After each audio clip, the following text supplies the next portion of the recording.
Welcome back into another season of VolTalk. My name is Nathaniel Trae Cotton, your host, and we're going to bring you the greatest news coming off the semester at the University of Tennessee campus. Today I have with me Nathaniel Rutherford. He was a graduate here in 2015, getting his bachelor's degree in English and creative writing. Nathan, how you doing today, man? Doing great. How are you doing today? I'm doing good. So, you work for Rocky Top Insider, correct? Correct, I do. I do everything for them. I do writing, I do radio production, podcast production, do a little bit of everything for Rocky Top Insider.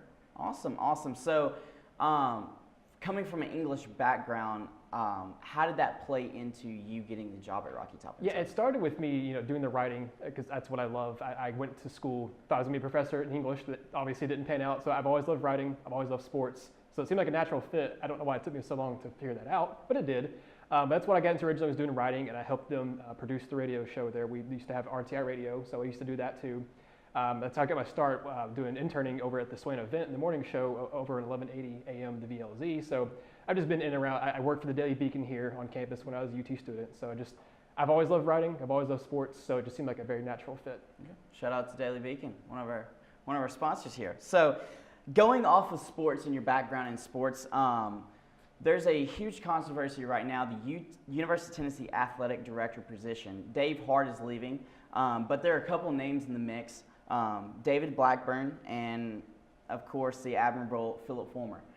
So first off, they hired a search firm. What do you think about that? What do you think about going about the process of actually hiring people to get an athletic director at the University of Tennessee? Well, when your top two choices are a former head coach who won the title here and a guy who was an associate AD here at one point, and one of them was in Chattanooga and the other one lives in Maryville, I don't think you had to hire a search firm. I can see why some people argue for it, but to me it seems like you're wasting money. It seems like you're spending money on something that you shouldn't have if your top two choices are the fan choices, are the ones that people wanted and people pointed out for a long time they want to be ADs here. So I don't think hiring a search firm was a good choice.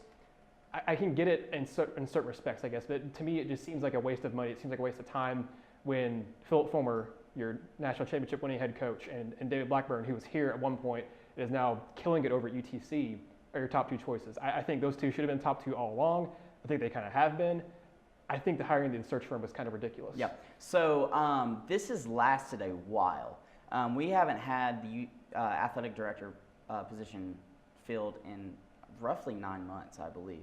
Why do you think that process is taking so long right now? I don't know, because you look at Alabama, who had an opening for 24 hours, not even 24 hours, and they filled it pretty immediately.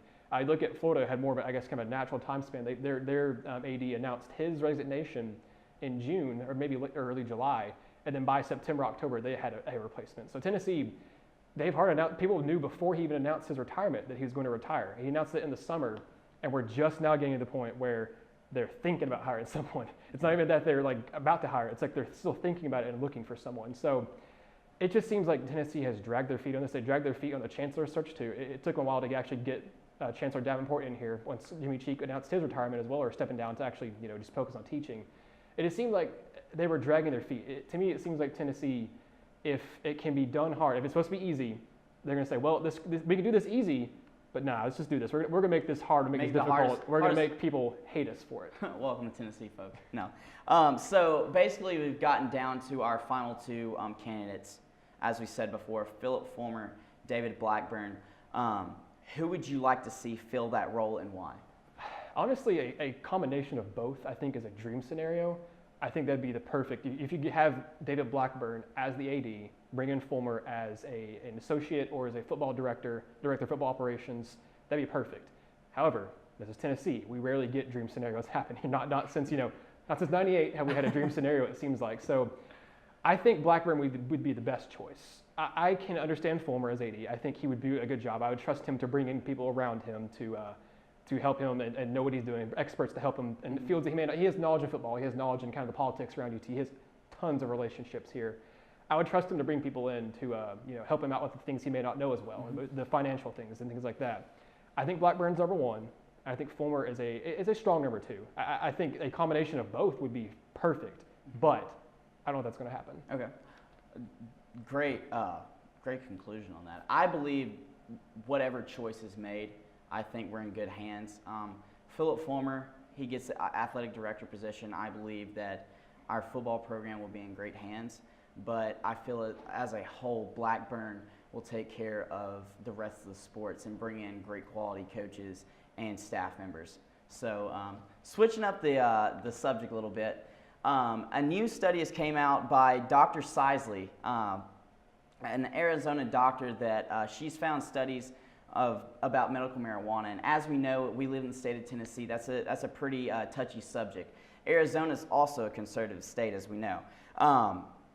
Tennessee lawmakers said that they needed scientific proof that this is working. She brought this to the table.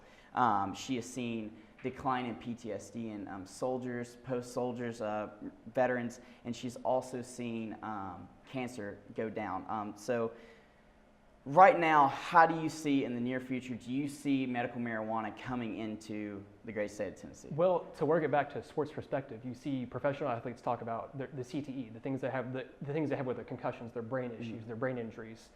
That's been, I think they're still studying it, but early signs are showing that, as far as I remember and believe, marijuana is helping them out with their symptoms. It's helping them cope with things. It's helping them deal with pain. It's helping them actually recover from certain injuries, especially with the brain and the CTE and anything that happens with concussions.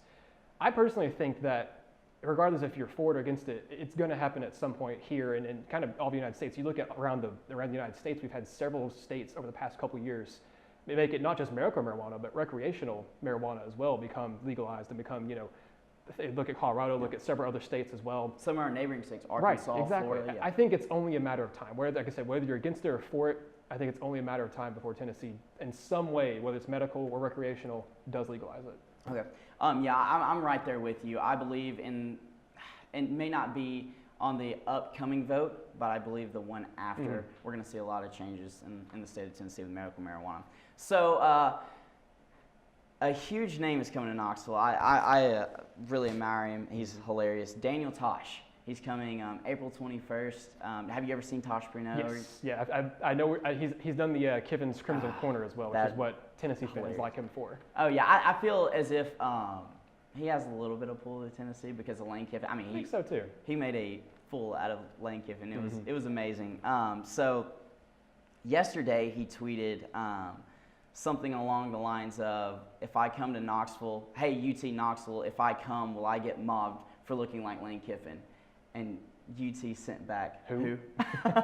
So, I mean, there's going to be a lot of, that's going to be an amazing time. So are you planning on going? Or I might go. I am interested to see what he does. I think he will play it up big time about Lane Kiffin because, I mean, the Kiffin Crimson Corner, it was big, nationwide, but Tennessee fans specifically, and USC fans too, just loved it. So I think if he plays it up, if he comes to campus or comes to Knoxville dressed in like Alabama gear, or I guess maybe Florida Atlantic gear, or maybe an old UT stuff and like looking like Lane Kiffin, acting like Lane Kiffin, I think that would go over very, very well. I think he'd be welcome here. I think a lot of people would go see him. Yes, since he's got his new job at FAU, we may see another type of Kiffin's Corner. So, keeping it on the entertainment side, Kelsey Ballerini, excuse me, she performed at the Grammys, and I mean, a phenomenal performance. She did it with Ed Sheeran. And she was nominated for Best New Upcoming Artist. So how much does it mean to you that there's a Knoxville artist on that big of a stage? I mean, that's huge. I think it's really cool to see like her and see Emily Ann, from years past too, and get those people like that putting Knoxville on the map. We've been on the map for certain things like Dolly Parton, East Tennessee, Peyton Manning, East Tennessee as well.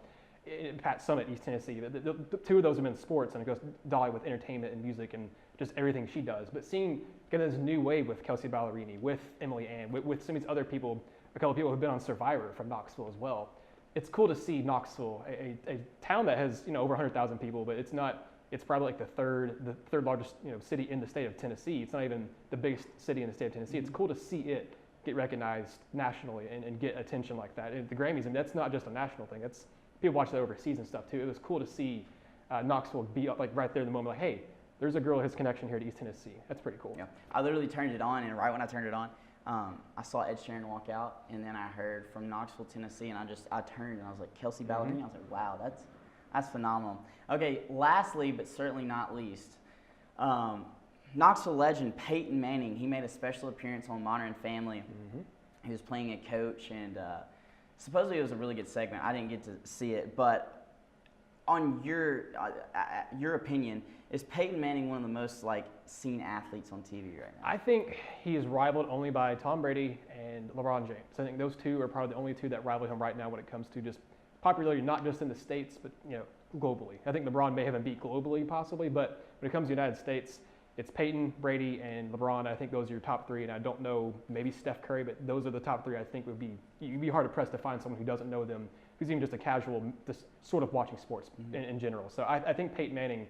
Definitely the most known Tennessean, like East Tennessean especially. I think maybe him and Pat Sumner, number one, number two, kind of 1A, 1B. But Peyton Manning he's going to not only, he's been successful as a quarterback, he's going to do whatever he wants to as a coach, as a possible senator. There's rumors of him wanting to run for Senate in a couple years as well when Lamar Alexander is retired. He can do whatever he wants. He's going to have the popularity in Tennessee to do anything he wants to. Papa John's. Here's the thing, when he gets on SNL, it's actually funny. Right. Like most athletes get on there and you're like, oh yeah, it's him. But he's actually a funny actor. He could be a comedic actor if he wanted to. I love it. He knows comedy very well. There was something on SNL, he was a coach for these little kids, Yes. and it has me rolling. I love it. So to parlay off that, what would you think of Peyton Manning having his own TV show? I have said since he retired, I would love to see him on SEC Network with Steve Spurrier and then just have a college football show. Just have Peyton Manning, Steve Spurrier just talk about college football. And Spurrier can show up with a few alcoholic drinks in him. I don't care. He's done it before for other shows. Just have those two sit there and talk about college football or have just reminisce about old stories. I would watch that. You'd be hard pressed to find a college football fan, an SEC football fan, who wouldn't watch a half an hour or an hour long show of that. No. So I think Peyton Manning would do very well on TV as a TV show. Yeah, with Eli as well and the documentary off the Mannings. That would be the perfect, I'd watch that over Kim Kardashian, I'll tell you that. So, but anyways, that's all I have. Hey, thank you for coming on to VolTalk, and I wish you the best of luck at Rocky Top Insider. Find him on Twitter at Mr._Rutherford. Again, he writes for Rocky Top Insider. Follow his columns, doing great work over there. So that's all we have for this semester. For this segment. Catch us next week back on VolTalk. Thanks, guys.